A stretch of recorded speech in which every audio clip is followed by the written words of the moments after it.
नाटक, मालिका आणि चित्रपटातून आपल्या अभिनयाची छाप पाडणाऱ्या अभिनेत्री म्हणजेच कविता लाड मेडेकर. आजवर त्यांनी 4 दिवस सासूचे, उंच माझा झोका, राधा ही बाबरी, राधा, प्रेमरंगी रंगली अशा मालिकांमधून दमदार भूमिका साकारल्या आहेत. सध्या त्या झी मराठीवरील तुला शिकवीन चांगलाच धडा या मालिकेत भुवनेश्वरीच्या महत्वपूर्ण भूमिकेत झळकत आहे. चला तर पाहूयात त्यांचे रिअल लाईफ पती कोण आहेत व ते काय करतात. तर अभिनेत्री कविता यांच्या खऱ्या पतीचे नाव आशिष मेडेकर हे आहे. 2003 मध्ये त्यांनी लग्नगाठ बांधली. आशिष हे गेल्या अनेक वर्षांपासून जाहिरात क्षेत्रात कार्यरत आहेत.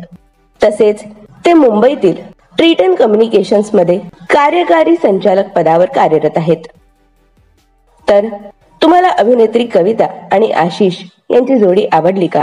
हे आम्हाला कमेंट बॉक्स मध्ये नक्की कळवा.